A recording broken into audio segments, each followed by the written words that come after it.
Hello everyone, welcome to my YouTube channel pharma researcher. तो आज है day 52 daily pharma MCQ dose series का। तो चलिए स्टार्ट करते हैं आज के 10 इंपॉर्टेंट एमसीक्यू क्वेश्चन। पहला क्वेश्चन है, which contraceptive pill is not recommended for women feeding babies. तो इनमें से कौन सी कॉन्ट्रासेप्टिव पिल जो है वो उन वीमेंस को नहीं रिकमेंड की जाती है जो कि बेबीज़ को फीड कर रही होती हैं। तो इसमें डिफरेंट ऑप्शन दिए गए हैं, combined oral contraceptive pill, progesterone only pill, once a month pill and emergency pill. तो इसमें जो प्रोजेस्ट्रॉन ओनली पिल है ये रिकमेंड की जाती है, वंस अ मंथ पिल भी रिकमेंड की जाती है, इमरजेंसी पिल भी रिकमेंड की जाती है। लेकिन कंबाइंड ओरल कॉन्ट्रासेप्टिव पिल उन वीमेंस में रिकमेंड नहीं की जाती हैं जो कि बेबीज़ को फीड कर रही होती हैं। तो ऑप्शन ए इस क्वेश्चन का राइट आंसर है।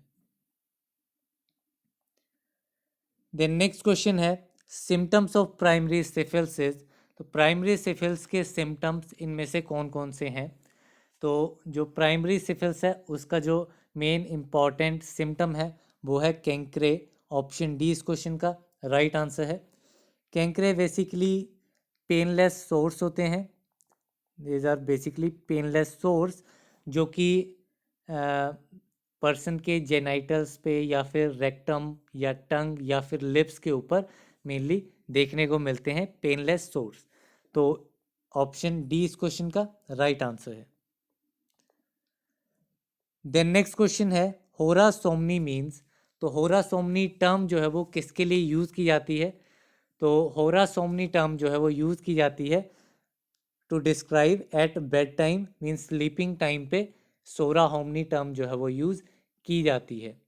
तो ऑप्शन डी इस क्वेश्चन का राइट आंसर है।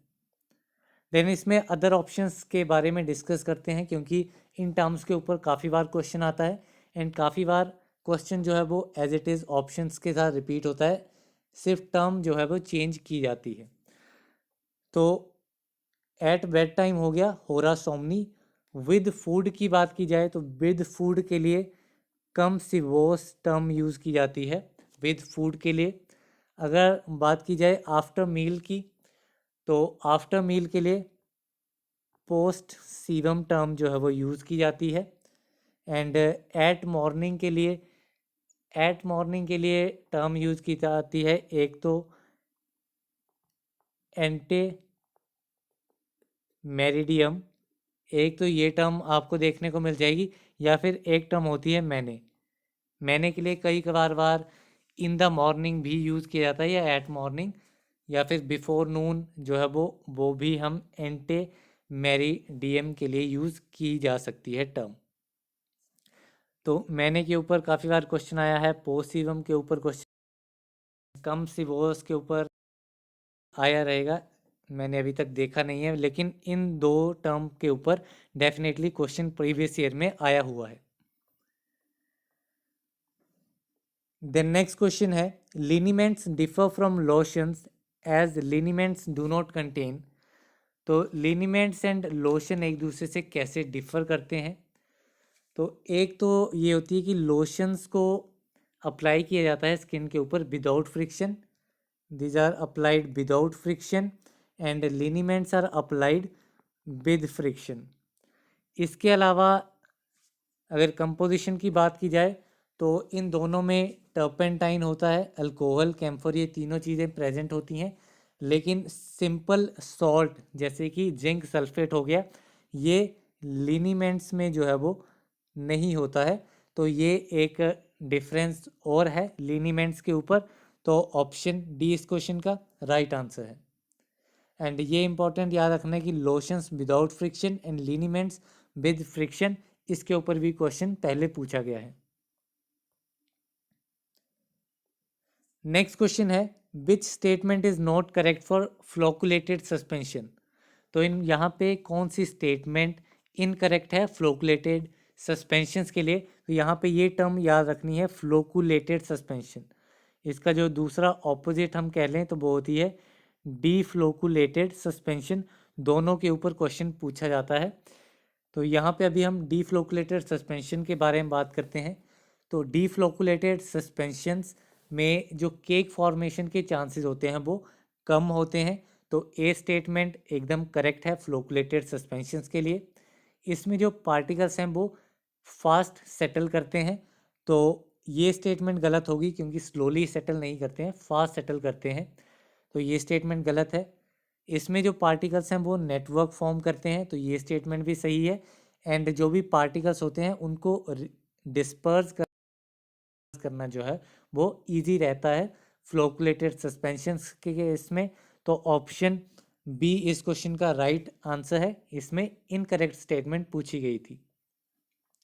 अभी यहाँ पे डीफ्लोकुलेटेड सस्पेंशन के बारे में भी देख लेते हैं कि डीफ्लोकुलेटेड सस्पेंशन जिसके ऊपर हमने हाल ही कुछ दिन पहले क्वेश्चन डिस्कस किया था, तो सेम जो यहाँ पे ऑप्शन दिए हैं उसके उल्टा, दैट इज डीफ्लोकुलेटेड में चांसेस ऑफ केक फॉर्मेशन जो है वो होते हैं ज़्यादा चांसेस होते हैं। ये स्टेटमेंट डीफ्लोकुलेटेड सस्पेंशंस के लिए सही है कि डीफ्लोकुलेटेड सस्पेंशंस में पार्टिकल्स स्लोली सेटल करते हैं। एंड डीफ्लोकुलेटेड सस्पेंशंस में पार्टिकल्स नेटवर्क फॉर्म नहीं करते हैं, बल्कि ये एक सेपरेट यूनिट की तरह रहते हैं। एंड अनदर प्रॉपर्टी है डीफ्लोकुलेटेड सस्पेंशंस की, या डिसएडवांटेज कह लो, कि इनको रीडिस्पर्स करना जो है वो डिफ़िकल्ट रहता है डीफ्लोकुलेटेड सस्पेंशंस को। इन दोनों ही स्टेटमेंट्स के ऊपर या इन दोनों ही टर्म्स के ऊपर क्वेश्चन पूछा गया है। मींस ऐसा था कि 2 क्वेश्चन पेपर थे, तो एक ईयर में फ्लोकुलेटेड सस्पेंशन के बारे में आया था, दूसरे ईयर में डीफ्लोकुलेटेड सस्पेंशन के बारे में आया था। तो ऐसे ही अल्टरनेटिवली सिमिलर पैटर्न में क्वेश्चन जो है वो पूछे जाते हैं। द नेक्स्ट क्वेश्चन है which is an example of water soluble base. तो इनमें से कौन सा एक वाटर सोल्यूबल बेस का एग्जाम्पल है? तो वाटर सोल्यूबल बेस का एग्जाम्पल है इसमें PEG, that is poly ethylene glycol.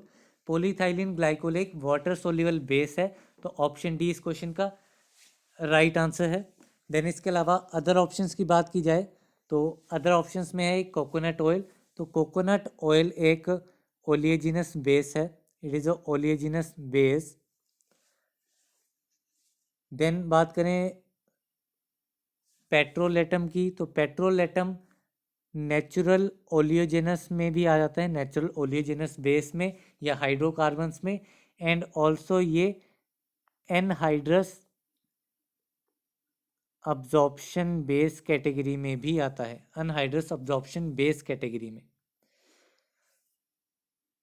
Then इसके अलावा है बूल फैट। तो बूल फैट पे ऑलरेडी क्वेश्चन पूछा गया है, तो बूल फैट जो है वो एक अब्जॉर्प्शन बेस है। Wool fat is an absorption base. And PEG that is polyethylene glycol ये एक वाटर सोल्यूबल बेस है। द नेक्स्ट क्वेश्चन है all listed below are the measures to correct physical incompatibility except. तो physical incompatibility को ठीक करने के लिए, करेक्ट करने के लिए इनमें से कौन सा एक मेजर मीन्स एक तरीका जो है वो नहीं है, ये पूछा गया है। तो फर्स्ट ऑप्शन है चेंजिंग ऑर्डर ऑफ मिक्सिंग। अगर ऑर्डर ऑफ मिक्सिंग को चेंज करके हम फिजिकल इनकम्पैटिबिलिटी को ठीक कर सकते हैं, तो ये एकदम सही है। Then changing form of ingredient, जो भी इंग्रेडिएंट हैं उसकी फॉर्म को अगर चेंज कर देंगे तो भी हम फिजिकल इनकम्पैटिबिलिटी को ठीक कर सकते हैं, करेक्ट कर सकते हैं, तो ये एकदम सही मेजर है। Then changing one of the reacting ingredient, अगर हम रिएक्टिंग इंग्रेडिएंट को ही चेंज कर देंगे तो वो हमारी फॉर्मुलेशन वो रहेगी ही नहीं, तो ये एक मेजर नहीं है फिजिकल इनकम्पैटिबिलिटी को करेक्ट करने के लिए। Then addition of suspending agent, suspending agent को ऐड करके भी हम फिजिकल इनकम्पैटिबिलिटी को ठीक कर सकते हैं, तो इस क्वेश्चन का राइट आंसर हो जाएगा option C, that is changing one of the reacting ingredients is not a measure to correct physical incompatibility. The next question है which is an antiperspirant. इनमें से कौन सा एक एंटी पर्सिपरेंट है? तो एंटी पर्सिपिरेंट की बात करें तो एंटी पर्सिपिरेंट होते हैं वो एजेंट्स जो कि स्वेटिंग को रिड्यूस करते हैं, विच रिड्यूसेस स्वेटिंग। एंड एंटी पर्सिपिरेंट के कंपैरिजन में ही एक और टर्म आती है, that is deodorant. And deodorant वो एजेंट्स होते हैं जो कि स्मेल को कवर अप करते हैं। जो भी स्वेट की वजह से स्मेल आती है बॉडी में, तो उस बॉडी ऑडर को कवर अप करने के लिए डिओड्रेंट्स का यूज़ किया जाता है। एंड स्वेटिंग को रिड्यूस करने के लिए एंटी पर्सिपिरेंट जो है वो यूज़ किए जाते हैं। तो यहाँ पे बात करें एंटी पर्सिपिरेंट के एग्जांपल की, तो अल्यूमिनियम क्लोरल हाइड्रेट जो है वो यूज़ किया जाता है एज एंटी पर्सिपिरेंट। तो ऑप्शन डी इस क्वेश्चन का राइट आंसर है। देन डिओड्रेंट के ऊपर भी क्वेश्चन आता है कि कौन सा एजेंट यूज़ किया जाता है एज ए डिओड्रेंट, तो हेक्सामिथाइलिन टेट्राअमाइन, हेक्सामिथाइलिन टेट्रामाइन जो कि यहाँ पे ऑप्शन बी में दिया गया है, वो यूज़ किया जाता है एज अ डिओड्रेंट। ये क्वेश्चन भी प्रीवियसली पूछा गया है, तो ये भी काफ़ी इम्पॉर्टेंट है। देन नेक्स्ट क्वेश्चन है, the method in which in the oily vehicle and rubbed into the skin is called। तो ऐसा मेथड जिसमें ड्रग को पहले ऑयली व्हीकल में सस्पेंड किया जाता है, देन उसके बाद स्किन के ऊपर रब किया जाता है, तो उस मेथड को कहा जाता है इनंक्शन। ऑप्शन डी इस क्वेश्चन का राइट आंसर है। इसके अलावा अदर ऑप्शंस की बात की जाए, जैसे कि फैसिलिटेटेड डिफ्यूज़न, तो फैसिलिटेटेड डिफ्यूज़न होता है movement of a substance from higher concentration to lower concentration by with the help of carrier molecule. Means अपने आप कोई चीज़ हाई कंसंट्रेशन से लो कंसंट्रेशन पे मूव नहीं करेगी, उसको एक कैरियर चाहिए होगा जो उसे वहाँ से पकड़ के लेके जाएगा दूसरी साइड पे। देन अनदर है आइंटोफोरेसिस। आइंटोफोरेसिस जो है वो उस ड्रग डिलीवरी को कहा जाता है जब हम स्किन में एकदम डीप स्किन पे ड्रग डिलीवरी करते हैं बाय यूजिंग गैल्वेनिक करंट। तो गैल्वेनिक करंट जहाँ पे यूज़ किया जाएगा वो होगा आइंटोफोरेसिस। देन आता है इंट्राथीकल। तो इंट्राथीकल का सिंपल मीनिंग है कि हम ड्रग्स की एडमिनिस्ट्रेशन करवा रहे हैं इंजेक्शन के through into the spinal canal. जो हमारी स्पाइनल कैनाल होती है वहाँ पे हम इंजेक्शन के थ्रू ड्रग की एडमिनिस्ट्रेशन करवा रहे हैं। या फिर हम ये बोल सकते हैं कि जो हमारा सब अरेक्नोइड स्पेस होता है, सब अरेक्नोइड स्पेस, वहाँ पे हम ड्रग की एडमिनिस्ट्रेशन करवा रहे हैं ताकि जो हमारा ड्रग है वो सेरेब्रोस्पाइनल फ्लूइड तक पहुँच सके। तो ये डिफरेंट टर्म्स थी, सभी के ऊपर क्वेश्चन आता है। फैसिलिटेटेड डिफ्यूजन हो गया, आइंटोफोरेसिस हो गया, इंट्राथीकल हो गया, एंड इनंक्शन जो है वो यहाँ पे पूछा गया था। देन लास्ट क्वेश्चन है, which drugs can pass through blood brain barrier. तो कौन से ड्रग्स जो हैं वो ब्लड ब्रेन बैरियर से पास होंगे। तो यहाँ पे डिफरेंट प्रॉपर्टीज़ दी गई हैं, दैट इज़ लिपिड सोल्यूबल होना चाहिए, हाइड्रोफिलिक होना चाहिए, या आयनाइज्ड होना चाहिए, या नॉन आयनाइज्ड होना चाहिए। तो हमें बताना है कि ड्रग की कैसी प्रॉपर्टीज़ होनी चाहिए कि वो ब्लड ब्रेन बैरियर को पास कर सके। तो जो भी हमारे मेम्ब्रेन्स होती हैं वो लिपिड से बनी होती हैं। तो अगर हमारा कोई ड्रग है वो अगर लिपिड सोल्यूबल रहेगा, तो लिपिड सोल्यूबल होने की वजह से वो इजीली मेम्ब्रेन्स को पास कर पाएगा, तो ब्लड ब्रेन बैरियर को वो इजीली पास कर लेगा अगर कोई ड्रग लिपिड सोल्यूबल होगा। तो ऑप्शन ए एंड बी में लिपिड सोल्यूबिलिटी प्रॉपर्टीज़ दी गई हैं। देन अगर हमारा ड्रग आयनाइज फॉर्म में होगा तो उसकी अब्जॉर्प्शन, तो वो मेम्ब्रेन को पास इतने अच्छे से नहीं कर पाएगा, जबकि जो नॉन आयनाइज्ड फॉर्म होती है ड्रग की वो बेस्ट होती है पास करने के लिए, अब्जॉर्प्शन के लिए। Maximum absorption non ionised form में ही होती है।